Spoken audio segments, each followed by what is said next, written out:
Air Corsica a été créé en 1989 par la collectivité territoriale de Corse afin d'offrir une desserte aérienne conforme aux besoins des résidents corses. Ce service se traduit par une délégation de service public, la DSP. C'est le décodage de cette émission.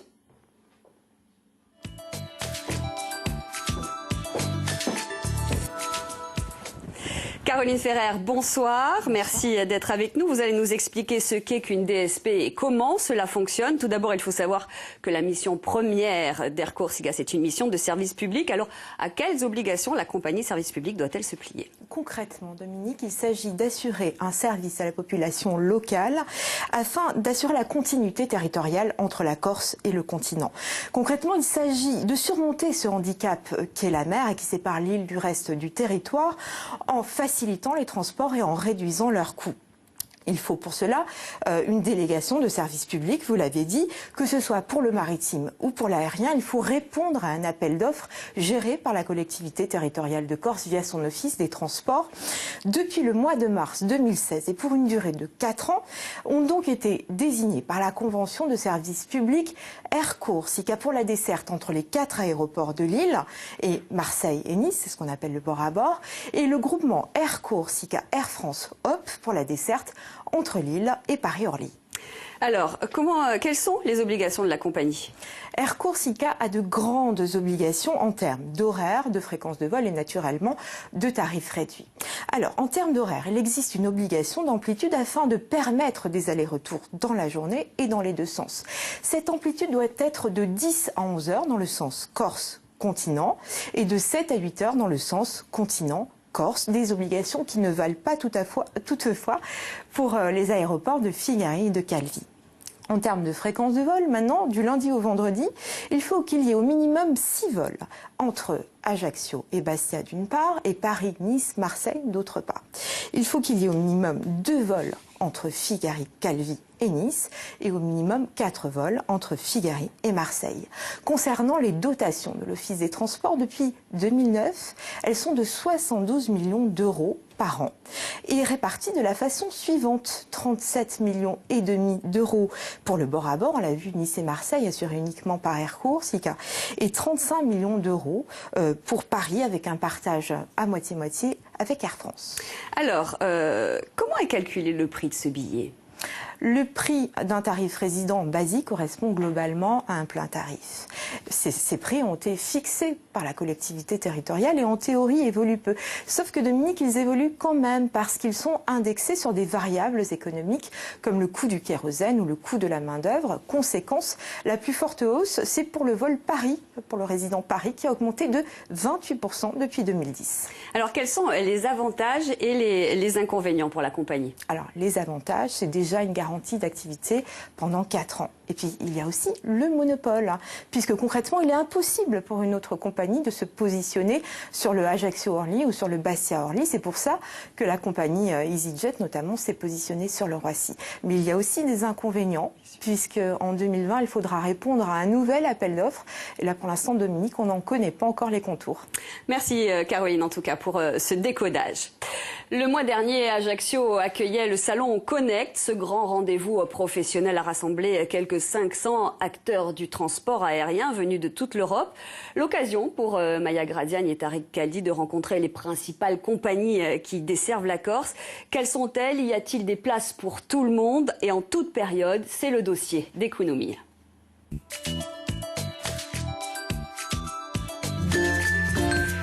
Quelle destination choisiriez-vous? Départ la destination de Porto, vol à Portugal 415, embarquement. En 2015, plus de 20 000 avions sont passés sur les tarmacs des aéroports insulaires. 2 sur 3 avaient pour origine ou destination Marseille, Nice ou Paris. Et le reste du trafic, eh bien, il se partage entre les villes de province et les lignes internationales. Elles ne représentent que 13% du trafic, mais sont en constante augmentation. En fait, avec 5,3% de passagers supplémentaires en 2016, c'est tout le secteur aérien qui s'envole et qui grignote des parts de marché au maritime. À part Calvi, tous les aéroports de l'île ont établi des records de trafic l'année dernière. Qu'elles soient régionales ou étrangères, de services publics ou low cost, à l'année ou juste l'été, toutes les compagnies veulent profiter de ce marché.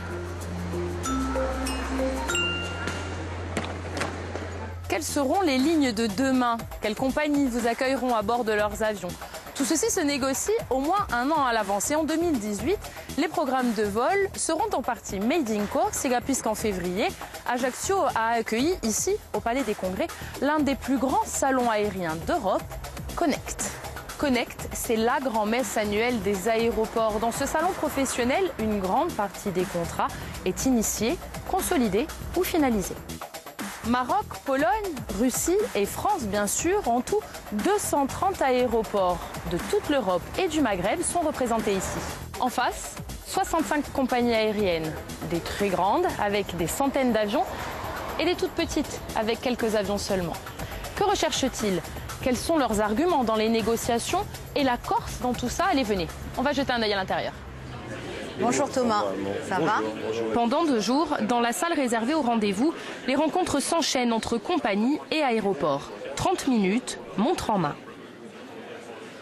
Marie-Antoinette Santoni Brunelli est directrice des programmes d'Air Corsica. Pour elle, le secret, c'est de respecter à la fois les obligations de service public, les contraintes humaines, commerciales et techniques.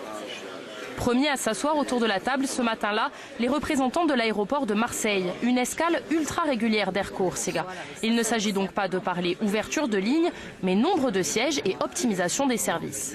De mémoire, par rapport à 2016, c'est environ 40 000 sièges de plus. Deuxième rendez-vous, Zurich. Il y a quelques années, la compagnie régionale avait ouvert une ligne vers cet aéroport et elle pourrait réitérer l'expérience si le marché en vaut le coup. Pour la directrice des programmes et le directeur commercial, l'enjeu c'est d'engranger le maximum d'informations. Ce sont des lignes que nous allons cibler bien évidemment. Nous travaillons avec le directeur commercial de sorte qu'il y ait une estimation du trafic potentiel et puis en fonction des études que ces aéroports nous délivrent et en fonction surtout de la flotte avion. Donc voilà, c'est une réflexion que nous menons au-delà de ces rendez-vous, en réunion bien évidemment en interne de la compagnie. Et tout ça est chapeauté par la direction générale qui définit bien évidemment le réseau et la flotte de la compagnie. Candidat suivant, les aéroports de Rennes-Dinard. Pour les Bretons, c'est opération séduction. Rennes, une population qui grossit 2 fois plus que la moyenne nationale, 7e ville en France, 7e métropole en France. On est à plus de 55% des gens qui choisissent de partir de Rennes avant la destination et le prix en fait. Donc ça c'est très important. Aujourd'hui, principalement au départ de Rennes, on travaille avec la compagnie Hop vers les destinations de Figari, Ajaccio, Bastia, mais sur des fréquences une fois par semaine. C'est largement insuffisant par rapport à la clientèle bretonne qui souhaite venir tout au long de l'année, alors notamment ceux qui ont des résidences secondaires, mais je pense aussi qu'on a un potentiel pour venir exporter les Bretons en Corse tout au long de l'année. Mais ouvrir une ligne, ça ne se fait pas comme ça. Air Corsica doit faire des choix drastiques. Première contrainte, elle n'a que 11 avions à sa disposition, 6 ATR 72 et 5 Airbus A320. Contrainte numéro 2, les obligations de service public. Elles assurent un trafic régulier à la compagnie régionale, mais réduisent aussi sa marge de manœuvre. Le problème que nous rencontrons aussi, c'est l'effet saisonnalité, parce que l'ouverture de certaines lignes, eh bien, elle est pertinente sur la saison été, pas forcément sur toute l'année. Donc ça, c'est un petit peu le problème pour construire un programme de vol sur une année avec une flotte qui est la même du 1er janvier au 31 décembre. Un peu plus loin, la compagnie Volotea a 4 tables de rendez-vous. Ils ont rencontré 85 aéroports dans la journée. Depuis sa création en 2012, la compagnie aérienne espagnole enregistre une croissance annuelle supérieure à 30%. Leur credo, le low cost. Aucune obligation de service public, pour eux c'est rentabilité avant tout. On est une compagnie très saisonnière. Malgré tout, on a tellement stimulé le marché que maintenant on pense aussi à faire des opérations toute l'année. Edo Friard est directeur du développement de Volotea. Pour lui, pas de doute, la Corse est le fer de lance de la compagnie sur le marché français. C'est vrai que depuis 2012, on a créé un grand nombre de lignes, 23 lignes au total, sur la Corse, depuis les régions françaises. La stratégie, c'était vraiment de répondre à une demande qui n'était pas satisfaite.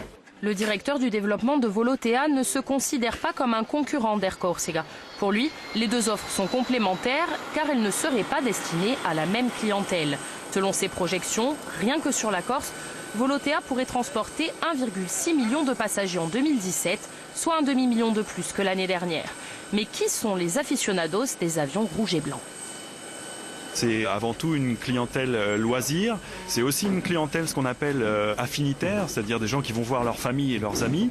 Et c'est pas que des gens des régions françaises qui viennent en Corse, mais c'est aussi beaucoup de Corses qui vont voir leur famille, leurs amis en région française. Et pour le coup, quand on arrive à stimuler très fortement la demande, il y a aussi beaucoup de business qui peut se créer. Mais ça représente environ, je dirais 15-20% des passagers de Volotea pour l'instant. Cette année, la compagnie ibérique a fait le pari de maintenir 2 lignes régulières vers Bastia toute l'année. Et si ça marche, elle en fera de même à Ajaccio. Pas de projet de ce genre pour Figari qu'elle n'exploite qu'en haute saison. Quant à Calvi, les avions de sa flotte ne sont pas adaptés aux contraintes techniques de l'aéroport. Ouvrir des lignes hors saison, c'est aussi la volonté des professionnels du tourisme insulaire. Il ne peut pas y avoir d'étalement de la saison aérienne sans étalement de la saison. Ce qui est certain, c'est que nous prenons bien évidemment un étalement de la saison. Nous essayons de privilégier l'avant et l'arrière-saison. D'une part parce que il est à peu près évident que la fréquentation touristique en juillet-août est déjà extrêmement importante, voire excessivement importante, et que nos aéroports, en particulier celui de Fir, ne seront pas forcément en capacité d'absorber beaucoup plus de trafic durant ces 2 mois. Attirer les touristes hors saison pour développer l'aérien, est-ce vraiment la solution? Et comment faire? Luigi Valero est consultant en aviation à Olbia. Pour lui, la Sardaigne et la Corse sont en retard sur les Baléares. Les Baléares, en particulier l'île de Majorque, il y a eu une croissance très différente du trafic qui est due particulièrement au fait que dans le Baléares, ils ont commencé avec le développement touristique il y a depuis longtemps. La Sardaigne et la Corse ont parti un peu plus tard et on le voit comme réflexion dans le liaison aérien qu'on peut trouver, en particulier pendant la saison hivernale. Pour lui, si la Sardaigne et la Corse veulent attirer les touristes l'hiver, il faut qu'elles proposent une offre compatible avec leur climat. Exit les activités de plein air, misez plutôt sur les musées, les expositions ou encore les événements sportifs et culturels. Mais le secret d'un trafic aérien constant en toute saison, c'est aussi et surtout des locaux qui voyagent. Si on considère les 3 aéroports de la Sardaigne, Olbia, Alghero et Cagliari, on peut dire que sur Cagliari, qui est la ville plus importante de l'île, on a déjà un bassin de trafic qui est naturel, quasiment 1 million de passagers, qui garantissent pendant toute la saison, soit hivernale, soit estivale, du trafic local qui se bouge de l'île. Si on se bouge au nord-est de la Sardaigne, sur la ville d'Olbia, la ville elle-même, c'est une petite ville de 60 000 habitants avec un aire de potentiel trafic de pas plus que 250 000 habitants. C'est beaucoup moins que Cagliari et on le voit pendant la saisonnalité. La différence est énorme. À Cagliari, le trafic aérien passe de 1 à 3 entre février et août. Dans les autres aéroports de l'île, le phénomène est démultiplié. On passe de 1 à 16. La Corse, elle, est beaucoup moins peuplée que sa voisine du sud. Il faut être raisonnable, on est sur un marché qui reste de taille petite. Hervé Pierret est membre du directoire d'Air Corsica. Son credo pour développer la compagnie, innover, optimiser et mettre en avant la Corse. Nous, on a 50% du marché vers la Corse à l'année. Alors évidemment, on fait quasiment la totalité en hiver et puis on fait un peu moins de 40% en été. Donc ça donne une idée que derrière, eh bien, on va croître avec nos moyens économiques, notre capacité d'investissement, 1-2 avions de plus, pour aller chercher la croissance. Mais cette croissance, elle est estivale et à nous de construire des modèles économiques innovants derrière, de telle sorte que, évidemment, cette saisonnalité soit au mieux gérée et qu'on n'ait pas à payer les coûts fixes l'hiver. Pour assurer le rush estival et alléger les coûts l'hiver, la compagnie régionale a mis en place des accords. Certains sont commerciaux, comme celui historique passé avec Air France qui permet, entre autres, de faire appel à la gigantesque flotte de l'opérateur national. Ou, plus récemment, l'accord passé avec British Airways, qui permet de garantir aux passagers des liaisons entre la Corse et la Grande-Bretagne en toute tranquillité. Restent les trucs et astuces auxquels on n'aurait pas pensé. Par exemple, nous avons noué un accord de partenariat pour nos pilotes, où on a qualifié une partie de pilotes qui sont en Airbus A320, qui volent l'été chez nous, et qui sont partiellement utilisés l'hiver, en A330, donc ils vont faire du long courrier au départ d'Orly sur la Martinique et la Guadeloupe. C'est Le cockpit d'un Airbus, aujourd'hui, c'est une famille d'avions. C'est le même cockpit. Il y a 5 jours de cours supplémentaires pour passer de l'A320 d'Air Corsica à l'A330 d'Air Caraïbes. C'est un accord gagnant-gagnant. La saisonnalité est inversée. Faisceau touristique important en Martinique, en Guadeloupe l'hiver. Haute saisonnalité touristique en été pour Air Corsica. Tout le monde y trouve son compte et nous, évidemment, on diminue nos coûts. Lorsqu'on lui parle de long courrier au départ de la Corse, Hervé Pierret ne peut s'empêcher de sourire. Ce n'est pas très réaliste, en tout cas pas dans l'immédiat. Aujourd'hui aussi, les infrastructures, la longueur des pistes, l'aéroport font qu'on accepte difficilement des gros porteurs qui sont les avions de référence en long courrier. Donc voilà, on peut toujours rêver. Le monde de l'aviation est plein d'innovations et de nouveautés. Voilà, ça change très très vite, mais voilà, des nouvelles technologies, de nouvelles évolutions. L'échelle de temps, c'est une génération, c'est une trentaine d'années.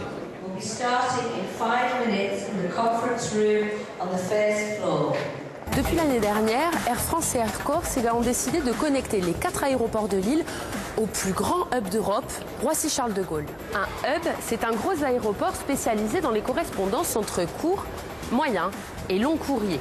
Autrement dit, un gros carrefour où se croisent des avions venus des 4 coins du monde. Ici, chaque semaine, 10 000 avions arrivent et repartent. En tout, les voyageurs ont le choix entre 25 000 combinaisons de correspondance. Un jour comme aujourd'hui, pris au hasard, on a un Édimbourg, on avait un Havane qui vient de partir, on a Casablanca, bon, compte-nous en Afrique, mais on a Dublin, Ouagadougou, Détroit, Wuhan en Chine, Atlanta, Dakar, Moscou, Londres, Bangkok. Viviane Dalmas est chargée de mission Air France pour la Corse. Son cheval de bataille, développer la destination corse à l'année. Les correspondances à Roissy, elle y croit, dur comme fer. Grâce au positionnement de nos vols, on ouvre plus d'une centaine de destinations et une cinquantaine de pays à la Corse. Et le hub est un moyen de lancer un tourisme. Après, rien n'empêche que quand les courants touristiques ont été vraiment très très développés, de lancer des vols directs. Mais dans un premier temps, on ne peut que passer par un hub pour développer une destination. Ouvrir la Corse au monde et vice-versa. Viviane Dalmas connaît bien le marché insulaire, elle le sait, la plupart des touristes qui viennent en Corse arrivent du continent. Et pour les Français, Corse égale été. Mais pour les étrangers, tout reste à faire. Alors la chargée de mission mise beaucoup sur des avions comme celui-ci. C'est un vol pour Montréal, et Montréal c'est une destination qui plaît à la fois aux Corses, mais en plus les Canadiens adorent la Corse. Et on a vraiment des ambitions très très fortes pour faire venir des Canadiens, aussi bien francophones qu'anglophones, en Corse toute l'année. Et donc c'est vraiment un vol important pour nous. Vous êtes arrivé sur du Bastia-Roissy ce matin. Vous voyez, vous pourriez partir pour Montréal cet après-midi. Des valises remplies de pullovers pour le Canada et la Scandinavie ou pleines de maillots colorés, direction les Antilles ou Bali. Voyage en première classe ou à petit prix. Si l'on en croit les spécialistes, les globetrotters n'auront que l'embarras du choix dans les années à venir. Et sur les tapis des aéroports insulaires, que trouvera-t-on dans les bagages? Les professionnels du secteur réussiront-ils le pari de rendre la Corse attractive toute l'année? L'aérien continuera-t-il à creuser l'écart avec le maritime? Et toutes les compagnies profiteront-elles de cette envolée? Qu'ils soient opérateurs historiques ou fraîchement arrivés sur le marché pour faire face à ces enjeux, ils devront garder les pieds sur terre et la tête dans les nuages.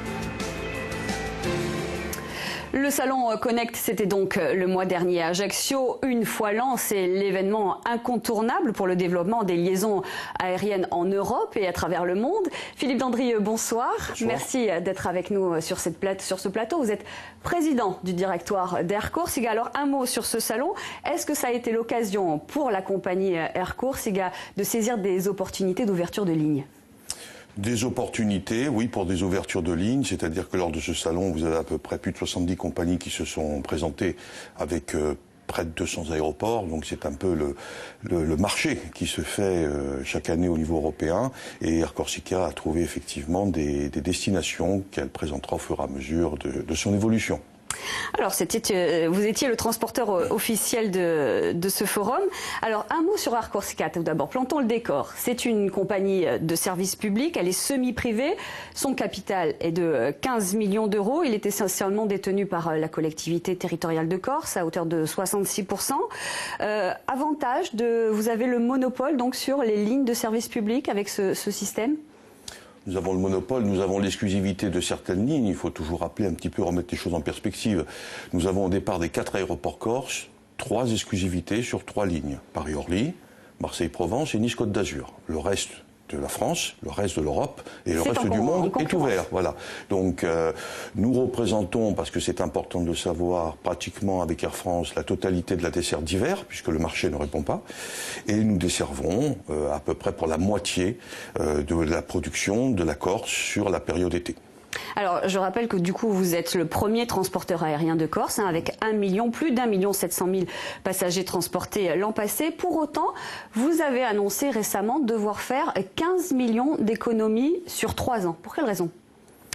Tout simplement parce que ce sont des choses que nous faisions habituellement. Nous les avons portées en perspective beaucoup plus organisée au niveau du conseil de surveillance qui l'a souhaité. Ça fait partie d'un plan d'action. Et pourquoi ? Parce que nous sommes dans une logique où nous voyons depuis plusieurs années d'autres opérateurs être présents. La notion de fonds publics, bien évidemment, qui fait partie de nos recettes en compensation qui diminue ou qui se stabilise. Et donc, bien évidemment, des efforts de productivité pour une entreprise, c'est tout à fait normal. Alors, on va voir comment vous allez mettre en œuvre ces efforts de productivité. Chiffre d'affaires de la compagnie 183,4 millions d'euros. Donc malgré l'argent public mis au pot, finalement, ces lignes ne sont pas rentables ? C'est-à-dire si, elles sont rentables. Avec l'argent public, nous dégageons, alors il faut savoir, nous dégageons des bénéfices, que ces bénéfices sont néanmoins encadrés par la réglementation européenne. On ne peut pas dépasser 1,5 ou 2-3% du chiffre d'affaires, ce qui est relativement faible. Donc on navigue quand même dans des marges qui sont réduites. Et donc bien évidemment, il s'agit d'améliorer en permanence nos résultats, parce que les fonds publics sont stables, voire en régression, et que les coûts à côté augmentent, les redevances aéroportuaires, pas spécialement de la Corse, aéroport de Paris, la pièce avion coûte cher, vous avez des variations sur beaucoup de coûts, donc il y a une très grande volatilité des coûts dans cette activité. On n'est pas sur des budgets administratifs où on n'a que de la masse salariale à tenir, il y a un ensemble d'autres coûts qui sont importants, et donc il faut faire de la productivité. Alors on va tordre le cou à certaines rumeurs tout de même. Est-ce qu'il est vrai que seule la ligne Corse-Paris à Orly est rentable aujourd'hui, sur les lignes de service public, Non, et que Marseille, le bord à bord, et que Marseille et Nice ne sont pas rentables. Alors vous avez des lignes prises en analytique seules qui sont moins rentables avec une compensation, qui ne le sont pas. L'ensemble de certains réseaux, donc réseau de Nice est quelque chose d'assez proche de l'équilibre. Marseille dégage un petit peu de produits et Paris en dégage un peu plus. Tout ça, c'est un global. C'est-à-dire que la notion doit être vue globalement pour apprécier le résultat du service public. Alors, délégation de service public pour 4 ans. 2020, elle sera renouvelée. Faisons un petit peu de fiction. L'Office des transports a annoncé la possibilité de supprimer cette DSP soit toute l'année, soit uniquement en période estivale sur la ligne Paris-Orly. Air Corsica peut-elle se passer de cet argent public ? Il y a la notion d'argent public et il y a la notion d'activité. Paris représente chez nous aujourd'hui la desserte Orly à peu près 40 à 45% de l'activité. Il est évident que 40 à 45% d'activité ne se remplace pas en claquant dans les doigts. Donc bien évidemment, ça porterait quelques difficultés à la compagnie qui pourrait replacer une partie de son activité ailleurs, mais à 40%, ça devient une autre compagnie. Alors quel est le scénario en cas de suppression de cette DSP ? En cas de suppression de cette DSP, je pense que pour le coup, Air Corsica serait une autre compagnie, c'est-à-dire qu'elle se reformaterait par de l'attrition. Elle aurait certainement des activités de remplacement, mais je ne pense pas qu'on puisse remplacer 40 ou 45% d'activité rapidement. Donc clairement, ça mettrait en danger la compagnie.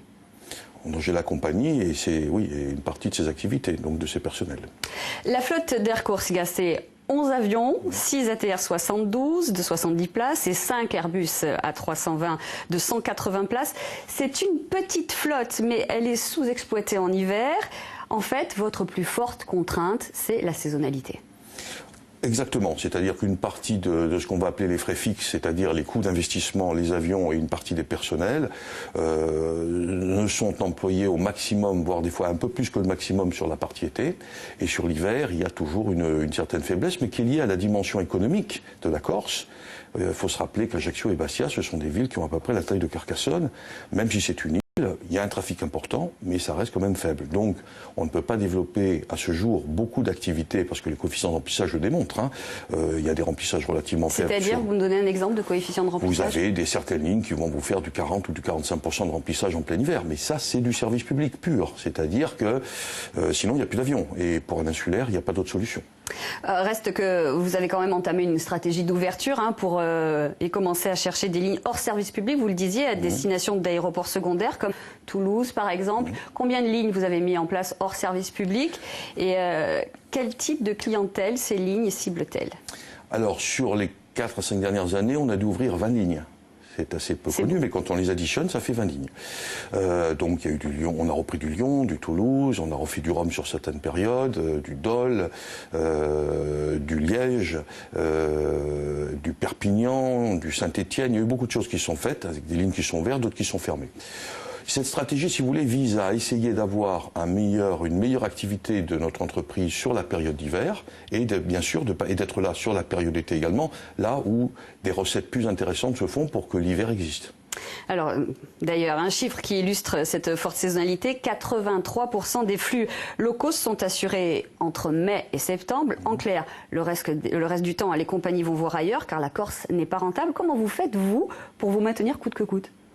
Eh bien, ça fait partie un petit peu de l'ADN de notre entreprise. On a été bâti pour ça, pour à la fois faire du service public, pour transférer de la valeur ajoutée sur la Corse, puisque les fondateurs de cette entité avaient prévu de faire en sorte qu'une partie de l'activité du chiffre d'affaires transport et de la valeur ajoutée créée se passe sur la Corse. C'est pour ça que Air Corsica est très attaché à sa desserte un peu monoculturelle de l'île. D'ailleurs, son nom et sa marque donnent bien le tempo. Et donc, nous arrivons aujourd'hui, par des efforts de gestion de tous, de nos personnels, de la façon de gérer les choses, à tenir, je dirais, la dure réalité du marché. En mettant par exemple en place, en période creuse, c'est-à-dire en hiver, c'est ce que vous appelez des escapades hivernales par exemple? En partie, ça fait partie de ce schéma. Alors, dans votre stratégie d'ouverture au monde, vous êtes donc en quête de nouvelles lignes pour capter la population touristique. Cette semaine est inaugurée la liaison avec Bruxelles, Charleroi. La Belgique, c'est une clientèle touristique importante pour la Corse. C'est pour ça que vous êtes allé sur ce créneau? Exactement. La Corse reste encore une destination qui est très francophone en matière de tourisme. Et donc les marchés suisses sont déjà bien occupés par certains opérateurs. Le marché belge l'était on va dire par des opérateurs type charter. Nous avons commencé du Liège, qui avait une bonne zone d'attractivité, mais qui s'est avéré être répondre assez peu aux besoins de trafic que nous avions. Aujourd'hui, nous sommes sur Charleroi-Bruxelles, là où également les aéroports sont plus accueillants pour permettre un développement de la ligne. Et vous espérez que Charleroi fera mieux que Liège? Ah, complètement, oui. Le secteur de l'aérien, on l'a vu dans le reportage précédent, est un secteur très concurrentiel. Alors Volotea, tout à l'heure, disait avoir une offre offensive sur la Corse. Il se présente comme une offre complémentaire à la vôtre. Alors, concurrent ou offre complémentaire ? À la fois concurrent parce que effectivement cette augmentation de lignes directes au départ des provinces françaises, voire de quelques villes européennes, a capté du marché qu'on avait traditionnellement par nos vols de correspondance sur le bord à bord, et complémentaire parce que Air Corsica ne peut pas tout faire, il ne pourra pas tout faire, on fera une partie, et ce problème de dimensionnement d'été, de saisonnalité, fait qu'avec des charges fixes importantes, on ne peut pas le faire. Alors pourquoi d'autres peuvent le faire? Parce qu'ils sont sur des modèles économiques totalement différents, avec une optimisation fiscale, sociale, qui n'est pas du tout le modèle d'Air Corsica. Et puis qu'ils ont une marge d'investissement supérieure à la vôtre? Alors, il y a souvent des investissements très supérieurs parce qu'il y a une optimisation fiscale et sociale au départ. Alors un chiffre, 3 600 000, plus de 600 000 passagers transportés l'an passé par les compagnies aériennes en Corse, plus d'1 700 000 pour Air Corse. Et on l'a vu, au fil des ans, vous progressez en nombre de passagers, mais vous perdez des parts de marché avec l'arrivée de la concurrence. Comment fait une petite compagnie comme Air Corsica pour concurrencer donc les structures comme EasyJet, Volotea, on en parlait à l'instant? Eh bien écoutez, nous essayons d'adapter nos prix par rapport au marché. Les low cost ne le sont pas toujours. Nous avons, comme tout le monde aujourd'hui, des outils informatiques qui nous permettent de mesurer les comparatifs de prix et donc très souvent, nous sommes, comment dirais-je, nous n'avons pas à rougir de nos prix. Voilà. On va y venir tout à l'heure à la tarification. Autre indicateur, les transports sont indissociables du tourisme. Un tourisme qui progresse peu, 3 millions environ par an et un étalement de la saison qui ne permet pas une progression rapide de l'aérien. Donc, où est votre marge de manœuvre ? Si vous voulez, l'aérien, si vous le regardez globalement au niveau des statistiques, l'aérien a pris au maritime. Oui. A pris au maritime sur les destinations de longue durée, donc de longue distance, pardon. Donc en clair, le gâteau est resté à peu près stable au niveau de la taille du trafic global, et l'aérien en a pris une partie. Comment faisons-nous pour nous mettre en position de performance dans cette situation? Nous occupons des terrains, des lignes, nous offrons des produits et des prix qui sont acceptables.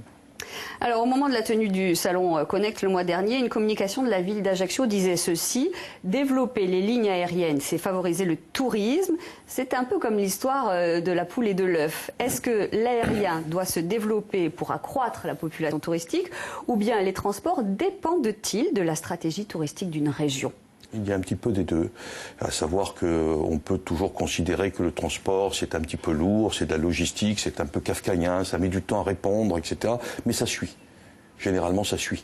Donc, qui fait les premiers pas? Comment sont les investissements? Quelles sont les capacités d'hébergement? Je note que sur la Corse aujourd'hui, la notion d'hébergement non marchand doit dépasser les 2/3. C'est-à-dire que les structurations d'offres, de propositions de produits autour de produits plus traditionnels, notamment autour de l'hôtellerie et la résidence hôtelière, aujourd'hui, pour le coup, elle est très concurrencée par un autre moyen. Donc, effectivement, ce genre d'hébergement change aussi la durée du transport et l'organisation du transport. En clair, on va certainement voir une baisse des nuitées et une augmentation du trafic. Donc un changement de la consommation de la Corse. Un mot sur la proposition de l'Office des Transports, ce métro, cette mise en place d'une ligne entre la Corse, l'Italie, la Sardaigne, pour quelle clientèle? Et est-ce que cette ligne ne concurrencerait pas le maritime qui existe déjà? En clair, avec de la Terre 72 ou ce genre de produit, je ne pense pas qu'on soit en capacité de faire des grandes concurrences à des capacités maritimes qui sont de l'ordre d'un 747, voire plus, en termes de capacité. Non, mais en clair, la clientèle italienne est une clientèle essentiellement tournée vers le maritime. Donc, à qui s'adresse cette ligne si elle est mise en place? Nous avons de la clientèle italienne qui viennent par de la correspondance sur nos lignes. Donc, en clair, l'idée, c'est d'avoir, dans ce schéma, de tester de nouveaux marchés dans une proximité géographique. L'idée de la collectivité est d'avoir autour d'une zone d'achalandise qui est notre proximité, la Toscane, la région de Rome, la Sardaigne, la Catalogne, voire les Baléares, une possibilité de faire de l'échange intérieur. Donc tout ça, ça aura besoin d'être testé, d'être mis en production. En tout cas, on y travaille en matière d'études de marché. On regarde les moyens à y adapter, soit des moyens internes de l'entreprise, soit avoir de nouveaux moyens pour essayer justement de créer un nouveau lien, de nouveaux marchés. Souvent, le marché, vous savez, est un peu aveugle et il faut l'aider. On va terminer sur la tarification, vous en parliez à l'instant. Tarif résident, plein tarif, tarif low cost. Alors aujourd'hui, le tarif de bord à bord pour un résident est d'environ 160 €. Pour partir à Paris, 260 €. Quand on prend un billet en ce moment en plein tarif, c'est entre 300 et 400 € pour Paris et 200, 300 € pour le continent. Sauf que si on regarde EasyJet, on peut arriver à prendre un billet à 70, 100 €. Comment vous faites pour ajuster le tarif résident, le plein tarif et rester concurrent? Écoutez, tout d'abord, il faut remettre un peu les choses en perspective par rapport aux tarifs. Il y a les effets d'affichage et puis il y a les réalités. En clair, sur les lignes de Paris, les passagers qui payent entre 0 €, on va dire 1 €, et 100 € maximum l'aller simple hors taxe, c'est-à-dire 200 € l'aller-retour maximum. C'est-à-dire que là-dedans, il y a des passagers à 50, 60, 70, 80 €. Ça représente 70% du marché.